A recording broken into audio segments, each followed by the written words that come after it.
gravando. Vamos lá? Então, gente, hoje a gente vai dar uma revisada no nosso conteúdo, né? Depois do nosso recesso, descansamos bastante, né? Foram 2 semanas longas que demoraram muito para passar. Vocês estavam ansiosos para chegar esse dia, né? Tão especial de volta às aulas, tá? Diga que sim, tá, gente? Por favor, não me decepcione. Vamos lá? Então, lembrando que falávamos sobre qual é o nosso conteúdo, gente. Lembra o que a gente falou no segundo bimestre? Quem tá lembrado? De algum assunto que a gente tenha falado no segundo bimestre? Os negócios subterrâneos lá. Subterrâneo, show. O que mais, gente? Atmosfera. Atmosfera, as camadas, exato. O que mais, gente? Quem lembra? De mais alguma coisa? Eu sei que vocês lembram, vocês estão querendo enganar a professora, que não lembra. Aqueles negócios de transportação. Daqueles negócios de barco que transporta. Isso, Então, transportação. transportes hidroviários. Muito bem, tô gostando dessa turma. Tô gostando do 7º ano. Vamos lá, gente, continua. O que mais que a gente falou? Da água embaixo da terra. Água, os lençóis freáticos, depósitos subterrâneos. O que mais? Quem lembra de mais alguma coisa? Os tipos de água. Os tipos de solo. Isso, muito bem. Vocês estão lembrando bastante coisa. Que bom, gente.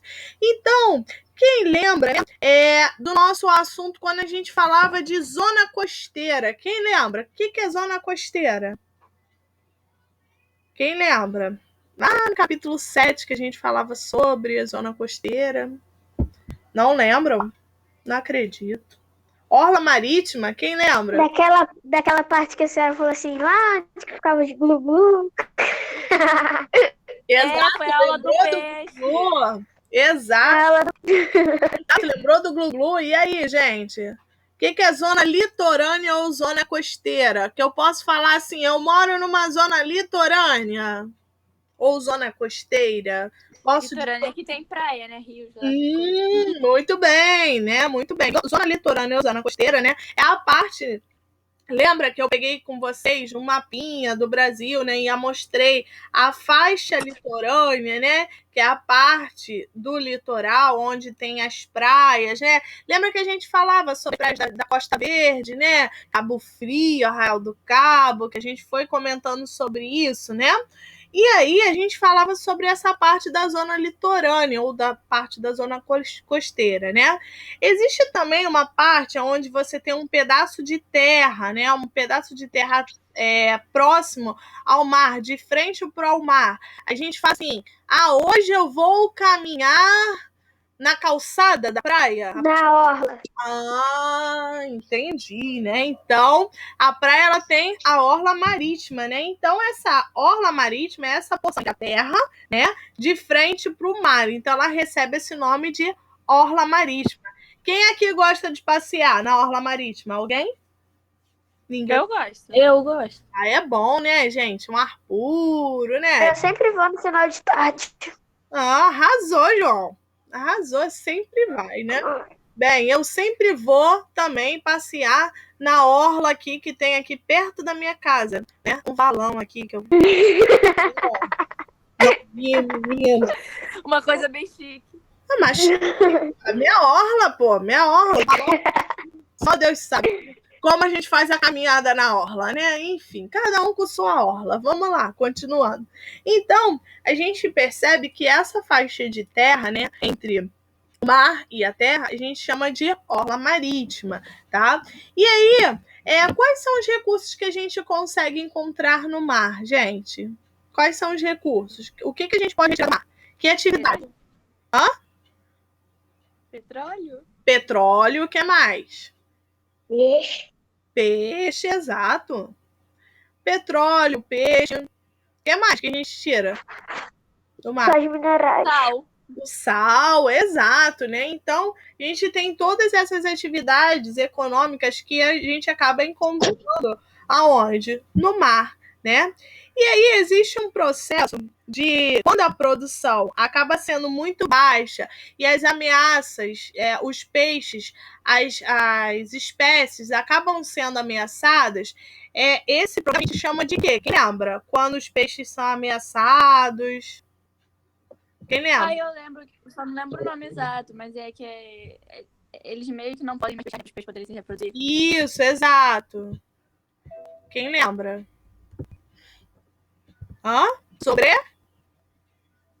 Sobrepesca. Sobrepesca, muito bem, Mário. Então, esse processo de sobrepesca é quando a gente não pode pescar porque a espécie está ameaçada, ou ela está em extinção, ou ela está num processo de reprodução, né? Então, não pode ser pescada durante esse processo da sobrepesca, tá? A gente sabe que o mar, né, ele é explorado da forma correta, sim ou não? Não. Não, né? Tá. Me diz um exemplo de algo que foi, assim, um processo de alguma coisa que tenha ocorrido na... Ô, professora, licença. O João Paulo tá te chamando no chat. Eu acho que não dá. A internet dele travou. Ó, então, o que ocorre? A gente começa a perceber, né, que esse recurso é mal explorado, né? Mal explorado por quê, gente? Me diz aí um exemplo de alguma coisa que tenha acontecido no mar que vocês acham que tenha prejudicado. Que pode prejudicar. Poluição, né?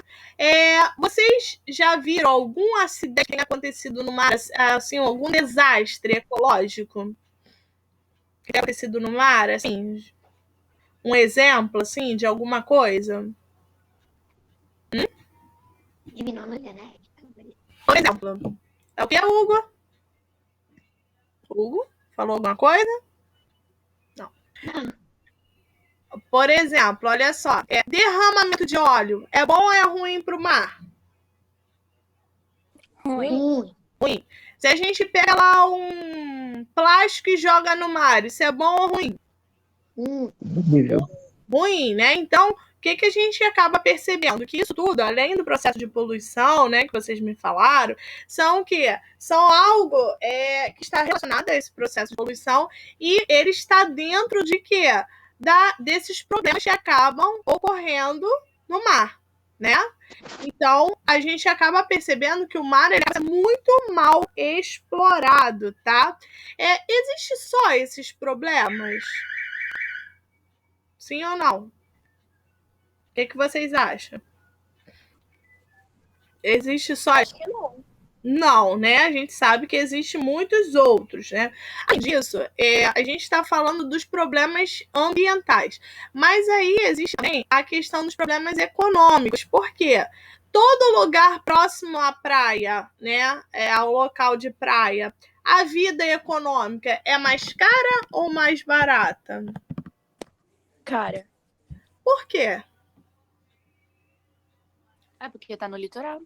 Porque está no litoral e aí acaba ocorrendo o quê? O que eles recebem muito, gente? O que eles recebem em grande quantidade lá? Turistas? Turistas, muito bem. Quem é que falou? Eu, professora João Pedro. João Pedro. Vou anotar. João Pedro de quê? João Pedro Boaventura. Boaventura, ok. Então... Professora, você esqueceu de me marcar presença. Não, Raica, botei aqui. Raica Bastos, aqui. Você mandou lá no grupo, mas eu não tô lá, não. Que grupo? No grupo da escola, 701. Não, Raica, eu ainda não botei o grupo, não. Eu só boto quando... Que aquele é da Simone, eu acho. É, isso que eu ia falar, é da Simone aquele lá. Não é o meu, não. Ainda não finalizei a presença de vocês, não. Ainda não finalizei ela, não, tá, Raica?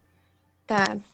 Então, a gente percebe que a vinda de turistas, eles acabam ficando o quê? Mais caro, né? Então, esses lugares acabam tendo uma vida muito mais cara, né? Mas financeiramente, ela acaba sendo um custo muito mais alto, tá? E aí a gente fala também com relação à questão da circulação, né, do transporte hidroviário. Vocês até fizeram, né, uma pesquisa falando sobre o transporte hidroviário, né? E aí eu pergunto a vocês, né, que lembra que no capítulo 8 falávamos sobre a questão dos mares abertos e mares fechados. O que é um mar aberto e um mar fechado, gente? Quem lembra? O mar aberto é que só tem uma praia, né? O mar aberto é que ele faz ligação com praias, oceanos, né? Faz parte dos oceanos. E o mar fechado, gente? O mar fechado, gente? Não tem ligação com outras águas. Não tem ligação com outras águas, né? Então, essa é a diferença do mar aberto e o mar fechado. E aí, a gente percebe que os meios de transporte, eles ocorrem no mar aberto ou no mar fechado? Mar aberto. Mar aberto, né? Porque ele tem ligação com os outros, na parte das outras, a parte do mar, né? A parte dos oceanos, então eles acabam tendo uma certa ligação. Quais são as fontes de energia que a gente consegue encontrar no mar? As fontes de energia. Petróleo? Petróleo. E o petróleo, ele acaba gerando também outras duas coisas. Quem sabe? Que a gente consegue pegar através do petróleo. É muito utilizado para movimentação de carro. Gasolina? Quase isso. Pneu. Óleo. Não. É para o carro se movimentar também. Se você não tiver... Pneu. Não é pneu. Olha só, a gente coloca gasolina e também pode colocar em alguns carros... Diesel. Gás natural, né? Então, a gente consegue utilizar, pegar como fonte de energia o petróleo, o gás natural e também a gente consegue o pré-sal, né? Que é a camada após o petróleo, né? Que tem grandes fontes energéticas também, tá? Outra fonte de energia, mas aí não é no fundo do mar, que a gente também consegue, é o carvão, né? Então, a gente utiliza muitas fontes de energia, e dentre as quais a gente utiliza muito o petróleo e o carvão, tá? O carvão também é uma das fontes de energia que a gente utiliza bastante. Alguma dúvida, gente? Até aí? Sim ou não? Não. Não? Beleza. E aí a gente começa a falar sobre os depósitos subterrâneos, que vocês lembraram muito bem. O que é um depósito subterrâneo? Quem lembra? O que é um depósito subterrâneo? É onde a água fica armazenada? Armazenada onde? Abaixo do solo. Abaixo do solo, muito bem, né? Então, ela fica abaixo do solo, é uma camada que fica bem armazenada. E a gente costuma até chamar, existe essa camada que a gente chama também de aquífero, né? Qual é o maior aquífero pelo qual o Brasil também faz parte? Quem lembra o nome? Guarani? Isso, aquífero do Guarani, né? Então, ele é muito bem representado. Então, lembrando que as águas subterrâneas, né, ela passa pela camada, né, do solo. Existe a camada que é mais porosa, né? Então, você tem uma flexibilidade maior de água para passar, né? Com maior facilidade, tá? Se eu pegar e der um exemplo para vocês, cascalho, areia e argila.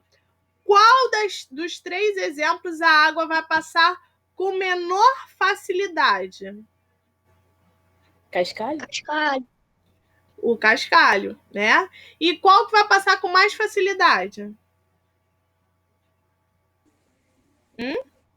Areia. areia, né? A argila não, porque a argila ela é muito compacta, né? Então, por ela ser muito compacta, ela não vai passar, tá? E aí, como a gente pode aproveitar essa água do lençol freático, né? Que é a água subterrânea, o depósito subterrâneo, como as pessoas acabam utilizando dessa água? O que elas fazem? Que muitas das vezes acaba poluindo essas águas. O que elas fazem? Quem lembra?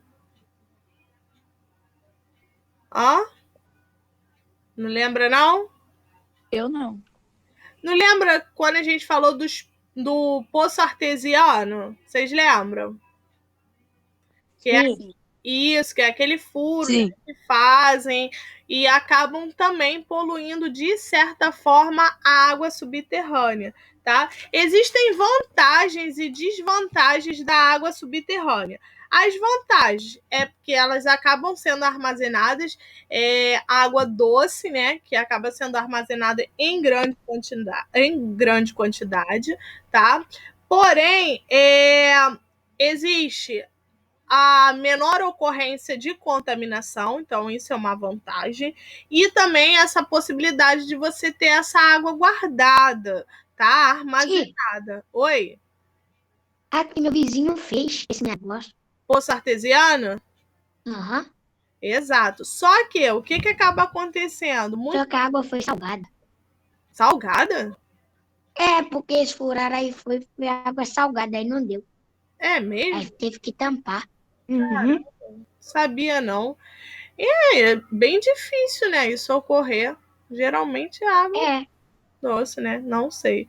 E aí, o que acaba ocorrendo? Por não ter uma certa fiscalização, vamos dizer assim, acaba ocorrendo esse processo dessa água vir contaminada, né? Eles contaminarem a água, né? Devido às fossas, né? Acaba contaminando essa parte das águas subterrâneas, né? Muitas das vezes também pode passar lixo, né? Acaba tendo água chorume, né? Que acaba sendo uma substância que o lixo ele acaba deixando, né? E isso acaba também contaminando essa parte dessas águas subterrâneas.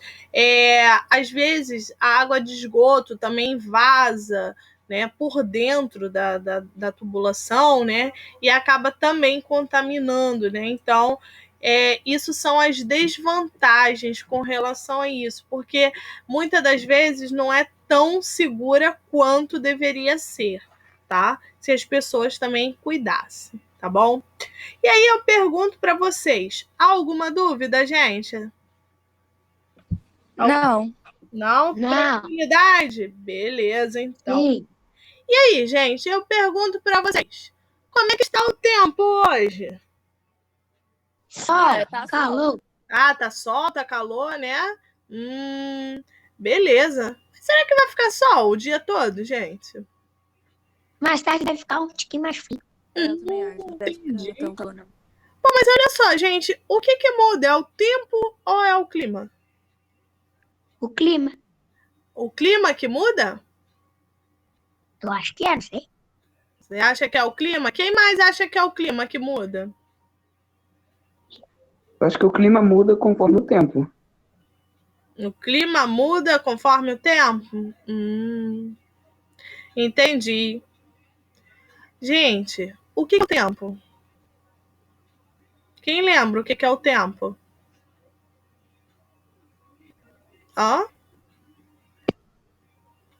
Ninguém? O que é o tempo, gente? Não lembro, não. Não lembra, não?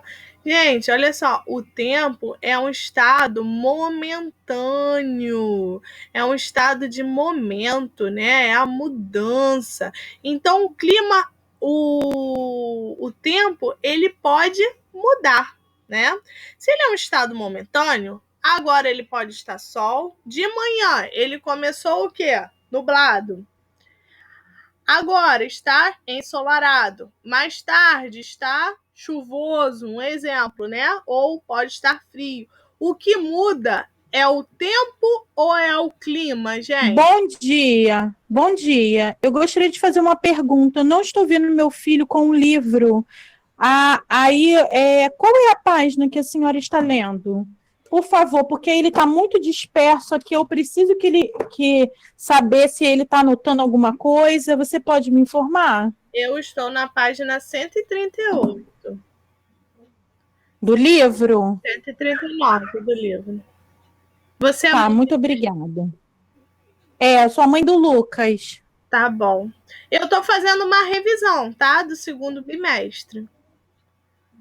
Tá, está na página 139, né, do livro. Isso que eu tô explicando sobre tempo e clima, tá bom? Obrigada. Nada. Gente, o que é o tempo? O que é o tempo, gente? O tempo é um estado momentâneo, tá? Ou seja, então o tempo ele pode mudar, né? Ele pode estar ensolarado, ele pode estar chuvoso, ele pode estar nublado, tá? O que muda, gente? É o tempo e não é o clima. O clima, para mudar, ele vai levar 30 anos, mais ou menos, para mudar, tá bom? O que muda é o tempo, tá? Então, se eu perguntar para vocês assim, gente, o que mudou ontem? Ontem estava chuvoso, hoje está ensolarado. O que mudou? Foi o clima ou foi o tempo? O que vocês... Tempo. Hã? O tempo. O tempo, exato, porque o tempo é um estado momentâneo, tá? É um estado natural e também um estado momentâneo. Vocês lembram a questão da atmosfera? O que é uma atmosfera, gente? Quem lembra? É a camada de ar da Terra. Camada gasosa, né? E também contém poeira, né? Não só gás, mas poeira também. Quem lembra das camadas da atmosfera? Eu. Opa, então fala eu, Luiz Miguel. Tem a exosfera, termosfera, estratosfera, mesosfera e troposfera. Muito bem, né? Então, a gente tem todas essas camadas que o Luiz Miguel aí citou aí pra gente, tá? Qual é a camada que está mais próxima da Terra? Quem lembra? A troposfera? Exato, né? Então, a troposfera é a nossa camada mais próxima da Terra, tá? E qual é a camada que a gente pode dizer que é uma camada mais fria da atmosfera? Mais fria. Estratosfera? Não, a mais fria. Exosfera? Mesosfera, exato, né? Então, a mesosfera é a camada mais fria da Terra, tá? Da Terra não, da atmosfera, desculpa, é que eu falei de Terra. Então, é a camada mais fria da atmosfera, é a mesosfera, tá bom? E aí, falávamos também com relação à questão do ciclo da água. Então, como a água se forma, como a gente consegue formar as chuvas? Quem lembra do ciclo da água? Como é que ocorre? Vocês lembram de como ocorre o ciclo da água? Sobe o vapor que enche as nuvens e descarrega, isso é um ciclo infinito. Exato. Então, você tem, primeiro, água do rio ou do mar, né? Ela acaba com o raio solar. O que acabou ocorrendo? Acaba ocorrendo o processo de evaporação, né? Então, ela evapora. Pode ser tanto a água do rio quanto a água do mar, quanto também a evapotranspiração, que é das plantas, né? Que elas absorvem o calor, né? E acabam evaporando. Esse processo de evaporação, né? Essas gotículas, elas acabam indo para as nuvens, né? Para o céu, que formam as nuvens. As nuvens, elas acabam se condensando, né? Então, elas se condensam, se contraem, né? Ficam juntinhas, se condensam e acaba ocorrendo o processo de saturação, né? Quando ela está muito saturada, ela acaba ocorrendo. Lembra? Não sei se vocês já viram, mas quando está para chover, às vezes o céu fica bem escuro, né? Vocês já viram isso? Quando o céu fica bem escuro, bem preto mesmo, as nuvens ficam bem escuras. Aí você fala assim, ih, caramba. Aí tu olha assim pro céu e fala assim, caramba, ih, vai chover, hein? Às vezes ela se espalha, né? Mas muitas das vezes ela acaba ficando escura, né? E acaba o quê? Chovendo, né? E aí, o que acaba ocorrendo? Essa precipitação é o quê? As nuvens, elas se saturam, né? Elas chegam a um ponto que não dá mais para receber essas gotículas e elas acabam precipitando, ou seja, elas acabam chovendo, né? Então, elas liberam em formas de gotículas novamente, tá? Então, esse é o processo do quê? Do ciclo da água, que acaba ocorrendo o processo de evaporação, de transpiração e volta tudo novamente. Cai novamente no solo, né, ou no rio, ou na planta, né, e acaba fazendo esse processo que é um ciclo que acaba sendo um ciclo renovável, tá? Eles acabam se renovando de acordo com o tempo, tá? E aí eu pergunto a vocês, com relação às chuvas, quais são os tipos de chuva que a gente tem?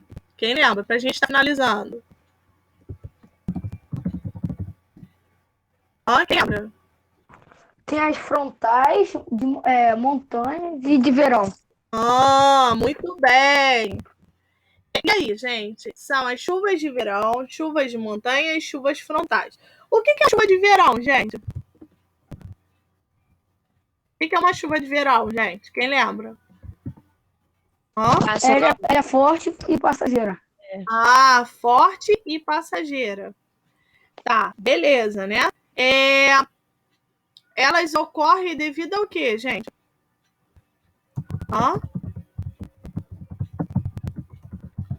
Vou responder aqui, ó. Porque faz muito calor? Isso, exato. Pelas altas temperaturas, né, acaba ocorrendo o quê? Que essas chuvas, né, a massa de ar, ela acaba ficando um pouco mais densa, né, devido a essas altas temperaturas. E aí, o que acabou ocorrendo? Acabou ocorrendo o processo de precipitação, que é o processo de chuva.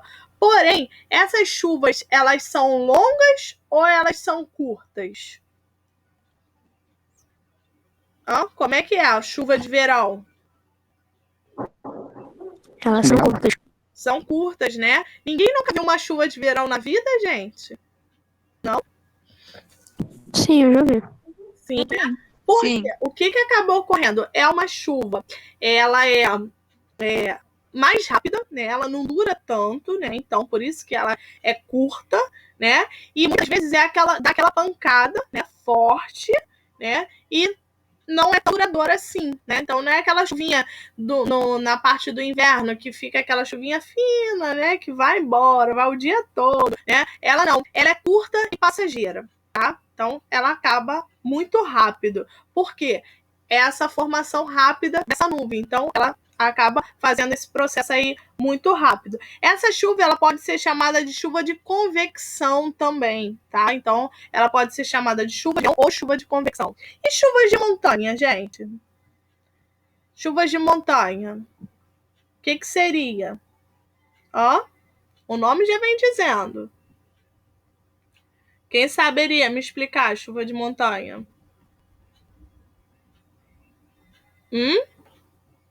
Ninguém? Tem alguém aí, gente?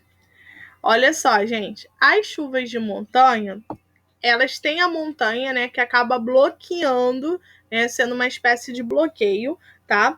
E na parte, existe duas partes. A parte de baixo, né, que é mais úmida, né, a gente chama de barlavento, né, que o ar é mais úmido, né? Então, você tem uma quantidade maior de vapor de água, né? Então, e a outra parte, que é a parte mais seca, né, que é o lado oposto, né, que quase não chove, é a parte do sotavento, né? Então, a parte do barlavento, ela acaba chovendo mais por ter mais umidade. E a parte do sol, tá vendo? Por ser mais seco, quase não chove, tá? Isso através de quê? Da montanha, que a montanha acaba sendo uma fonte de referência, um bloqueio entre elas, tá? Essas chuvas, elas podem ser chamadas de orográficas também. E as chuvas frontais, gente? Me expliquem aí, quem sabe o que é chuva frontal?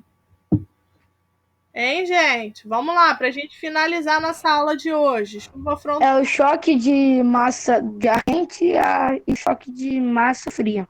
Isso. Um choque da massa de ar quente, né? Então, você tem a massa de ar quente com a massa de ar frio, né? Então, o que elas querem fazer? Elas querem se encontrar, se chocar, né? Então, elas querem se chocar. Então, quando elas se chocam, né? Ou seja, você tem o ar quente e o ar frio. Quando elas se chocam, elas precipitam, né? Elas chovem, tá? Então, essas são as chuvas frontais ou as chuvas de frente, né? Devido a esse processo da massa de ar quente com a massa de ar frio, tá bom? Gente, alguma dúvida que vocês tenham nesse conteúdo ou nos outros que eu falei ainda há pouco? Eu não. Também não. Não?